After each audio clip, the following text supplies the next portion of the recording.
Je m'appelle Karine. On me dit souvent que je ressemble à ma mère. Ses yeux, sa bouche, sa façon de regarder les gens. Mais la vérité, c'est que je ne l'ai jamais connue. Je n'ai pas de souvenir d'elle, pas de photos accrochées au mur, pas de bras pour me rappeler sa chaleur, seulement des mots, des histoires racontées à voix basse. Et une chose, une seule, qu'elle a laissée derrière elle, un petit miroir. On m'a dit qu'il était banal, qu'il n'avait rien de spécial. Parfois, j'ai l'impression qu'elle me regarde à travers lui. Alors, depuis toujours, je le garde près de moi. Pas pour me regarder, mais pour me rappeler. Ce jour-là, je marchais dans la rue. Comme tous les jours, habillée, droite, essayant d'avoir l'air forte.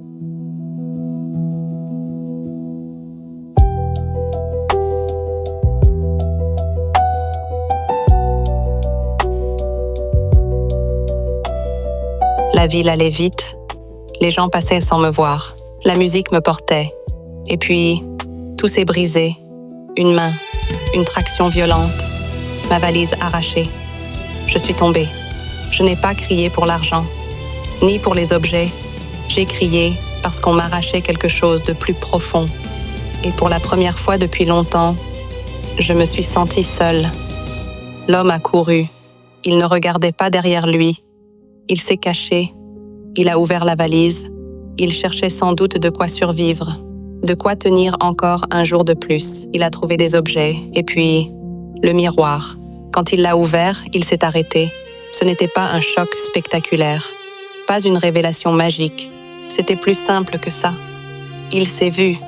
Il s'est vu comme un être humain, avec un visage fatigué, des choix lourds. Pendant ce temps, j'étais toujours là, au sol, vidée. Je n'attendais plus rien. Et puis, la valise est tombée devant moi. Nos regards se sont croisés. Il n'a rien dit. Moi non plus. Je l'ai serré contre moi comme on serre quelqu'un qu'on a failli perdre. Et c'est là que j'ai compris. Ce miroir n'était pas un souvenir. C'était une conscience. Un rappel silencieux de qui je suis, de ce que je porte, de ce que personne ne peut m'enlever.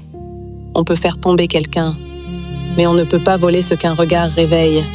Et tant que je me reconnais, je ne suis jamais perdue.